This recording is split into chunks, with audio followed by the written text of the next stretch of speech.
everybody. Like Mike said, my name is Woodzick. My pronouns are they, them, and theirs. And before we get started, I want to thank the elders from these two communities who have inspired me to open up about my personal experiences. So thank you to folks like Temple Grandin and Hannah Gatsby, who are both autistic. Thank you so much in terms of the gender diverse community to Martha P. Johnson, Sylvia Rivera, trans women of color who for years have been and are still advocating for us to be seen in the gender diverse community in more public spheres and get respect. So starting there, cool. Let's start with some vocab. So when we say someone is neurodiverse or we refer to neurodiversity, we're referring to a group of people who are neurodivergent. And that's someone who is, has a different mental or neurological makeup than what is considered the norm. So these terms we're talking about, they're born out of a need for inclusion to, instead of brains being normal and weird, let's have like a cooler name, let's rebrand, right? And so conditions that are included under neurodiversity, commonly autistic spectrum disorder and ADHD. Hey, I'm autistic, I have ADHD. That means I'm neurodivergent. That's a superpower, woo! Also, it includes epilepsy, cluster headaches, things that the brain is just a bit different than folks who we might call neurotypical. Non-binary, oh, that reformatted a little bit. But if there's a form and there are two boxes and it says male and female and you're looking at it, like me, you're saying, nope, or I sure wish there was another box. So someone whose gender exists outside the traditional binary. This study is what made me really excited to come up with this talk. Up until about the 1990s, when folks would diagnose, clinicians would diagnose neurodivergent conditions, the diagnostic paradigm really focused on younger, white, cisgender men. So folks who looked at their birth certificate, it says male on it, and they agree with that. Cisgender, cis being on the same side of, as opposed to trans being on the opposite, moving away from. So that means that a lot of folks like myself who are either cisgender women or assigned female at birth and became gender diverse or non-binary like myself, disclose that later, we kind of got lost in this. So if clinicians did diagnose us up until the 90s or so, we were often misdiagnosed with anxiety, depression, bipolar disorder, even up into schizophrenia, because the diagnostic criteria was so focused on younger white boys who couldn't pay attention in class, who were rambunctious. And so this study took a sample of about 650,000 folks and found out that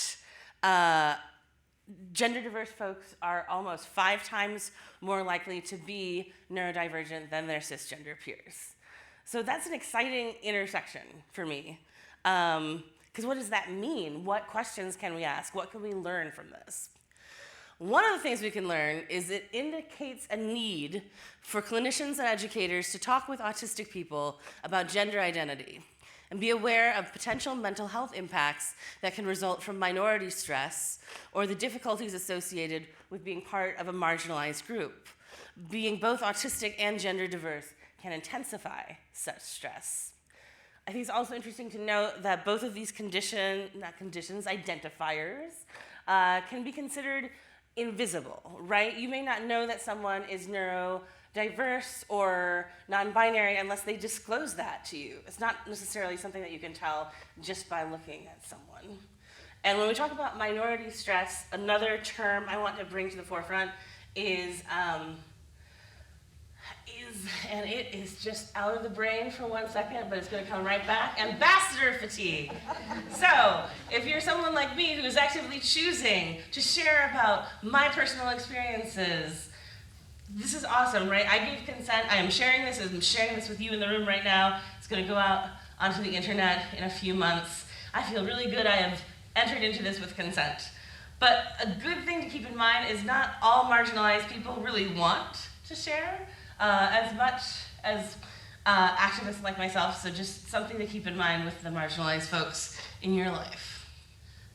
Okay, vocabulary, super important, right?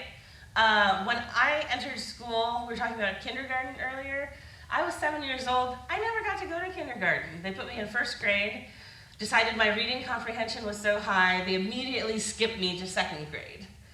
Nowadays, they would probably focus more on the social benefits of me staying in that younger grade and kind of being able to get up to speed with my peers. At the same time, I was being labeled gifted and talented because of my reading comprehension, which in the 90s sort of meant this kid probably doesn't need a lot of help because they are gifted and talented. We will quietly walk away. I was also being forced to listen to children's radio content from Focus on the Family. And if you are not aware, a conservative Christian group out of Colorado Springs that actively works against educating folks on LGBTQ+ issues. And so I was 7 years old, and I knew that I was gifted and talented, and I kind of knew that through this radio messaging, though it wasn't coming out of my parents' mouths, I kind of knew that being gay was bad, and being different was just something to be avoided. These were things that I was internalizing because of the vocabulary around me. This is an amazing book, The ABCs of LGBTQ+. So if you're an ally, just want a great resource. I've given this to my mom. She shared it with her friends. It really meets people where you're at and makes no assumptions. Another great resource for folks who are who are maybe uncovering things about themselves or wondering if maybe they might be neurodivergent, but they're not sure, they're afraid to ask a doctor, afraid to ask a friend because of the social stigma that comes with it, perhaps. Amazing social media content makers and academics like Dr. Devin Price. Their first book was Laziness Does Not Exist, and their second was Unmasking Autism, Discovering the New Faces of Neurodiversity. When we talk about masking in the world of neurodiversity, it's the idea of, remember when the world was on Zoom and you had to have yet another meeting that could have been an email, and you had to put your smile on for your boss on your little camera? That would be masking, probably. You didn't really want to smile, but because of the social convention of you wanted your boss to think you were doing a good job, you made a choice that was perhaps inauthentic. Neurodivergent folks do that all the time, so they don't stick out, so we don't stick out. And I would say also LGBTQIA folks do that a lot too, for safety, especially in situations where they may not know everyone that they're around. They may not feel as comfortable being our authentic selves. And so Dr. Price says, many masked autistics are sent to gifted education as children instead of being referred to disability services. Our apparent high intelligence puts us in a double bind. We are expected to accomplish great things to justify our oddness, and because we possess an enviable, socially prized quality, it's assumed we need less help than other people, not more. But now we're learning, right? Two things can be true. You can be gifted and talented, and those accommodations that you get by having a diagnosis on a sheet of paper that allow you to be looser with attendance or deadlines, or allow you to leave the room if there's content that is actually triggering. It can help folks be better students. It helped me a lot in grad school, for sure. Okay, quick, think of someone who's autistic. Pop quiz in your head. So you might think about common portrayals of autism in media, like Dustin Hoffman in Rain Man. Netflix has a series called Atypical, and Sia made a really weird movie that got a lot of criticism. And these are all instances of neurotypical folks writing about neurodivergent folks and then casting neurotypical people in those roles, which can be damaging, and we're hoping in 2022 and forward to move towards authentic casting, right? Let's bring folks with the lived experience of being neurodivergent and see what they can infuse into these roles. A really cool intersection of these two communities and where they really thrive is fandoms. So fans of a fictional program, one of my favorite ones right now is Our Flag Means Death. It is on HBO. It is a gay pirate workplace romantic comedy. It's very popular, and part of the reasons it became popular and got renewed for a second season was because of the fans. They loved it so much. Features a non-binary character played by a non-binary actor who is really awesome with knives, can throw knives very, very well. And it's cool. I mean, it's just not, their identity isn't a thing. They start in a more male-presenting way. Their buddies find out the beard and the nose is fake, and they keep on calling them Jim and try to help them avenge their father and family who was overrun by assassins years ago. And it's just not really a thing. And there are non-binary writers in the writer's room. And then in addition to that, there are some characters like Steed, who's the captain there, who may not be overtly coded as neurodivergent, but folks in the community can see themselves in that character and kind of claim them for themselves, which is a really exciting thing. The other thing I think is just really freaking cool is that the character who plays the cook, there's a joke about one of the characters is getting scurvy, their teeth are falling out because the cook wasted 40 oranges on a cake, and the cake wasn't even that good. And so the actor is actually a baker, and so he sent out this recipe, and over 1,000 people all over the world cooked their versions of the 40 glazed cake and sent it back to him, which he shared on social media. So that's just awesome. Other cool icons in like good examples of non-binary and neurodivergent characters in media. Janet from The Good Place, not a girl, huge meme in non-binary groups.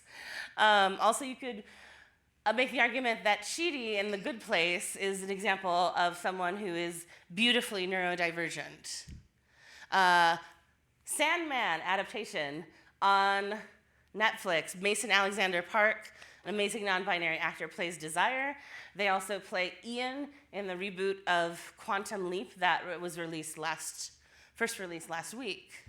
We're getting our first non-binary actor on SNL. Premiere tomorrow night, Molly Kearney. They were also in the adaptation of A League of Their Own. That was on Amazon recently, still there. And then Dan Aykroyd, speaking of SNL, Dan Aykroyd is autistic, and he credits his special interests in being uniquely focused on both the paranormal and law enforcement as being huge motivators for him to be as invested as he was in the script and producing of the Ghostbusters series. And I think that, we're talking a lot about film and TV here, but theater has been really important for me personally in finding a safe space, both as a non-binary person and as a neurodivergent person. I think we sort of have that assumption, or we can connect the dots perhaps more easily, that theater is a safe place for LGBTQ people, a place where we kind of naturally find each other. Maybe harder to connect the dots with neurodivergent folks. I think Hannah Gatsby does it really well in her TED Talk, which I would highly recommend. And she talks about this being, we sort of have expectations in the situation, right? I'm gonna stand here, I'm gonna say some words. Hopefully they'll be interesting. You've laughed a couple times, that made me feel super awesome. And you are probably going to sit politely in your seat, laugh if things are funny, smile, and so this is a controlled environment, right? And it's also, I direct shows here, so I spend a lot of time here. I'm very comfortable. And then just theater, if you zoom out a little bit, a lot of theatrical productions, you're working on something for 6 to 12 weeks. The roles are very clearly defined. Social interactions are sort of looped in with that objective you're doing together as a team of creating a show. And so it just makes a lot of sense to me that both communities can find theater as a place to thrive. So, when we think about spectrums, we've probably heard the phrase, oh, someone might be on the spectrum. Hannah Gadsby does a great set about this. She's an art historian, and she pulls up a lot of very funny old portraits of medieval women with funny faces and says, oh, that was definitely on the spectrum, and gives a reason why. It's okay when it's fictional characters or folks in artwork. We kind of go away from armchair psychology when it's actually folks in real life. But when we're thinking about spectrums, we need to get away from the linear and the straight edges, right? A gender spectrum is not male and female, non-binary in the middle. When we talk about neurodivergence or autism, it's not nonverbal to high functioning. Instead, the last two slides aren't there, so let me tell you about them. So instead, we want to think about spectrums as being round and colorful, right? I am not a data point, I am a fully complex human being, and so even though I might share an autistic spectrum diagnosis and an ADHD diagnosis, the way that those things show up in my life may completely be different from someone else with the same diagnoses. And same thing with being non-binary. Gender is a really complex intersection of your behavior, your identity, and your gender expression. And so if we can start thinking of those as like those cool when you're a little kid and you would dip your hands into the finger paint and make just really sloppy circles and shapes that were all of your own making, and they made sense to you, they didn't have to make sense to anyone else. So we kind of want to expand our thinking. And like I said before, like it may not be like MCU or DC, I get bit by a radioactive spider and kapow, suddenly I have magical powers. These were things that were residing in me since I was born, and it took 20, 30 some years to find the vocabulary, to find the community, and now feel comfortable sharing these things with other folks. So I hope you learned a little bit. I hope you had fun with the wild ride with the slides, and I hope you enjoy the rest of your time here at TEDxNicolet tonight. Bye!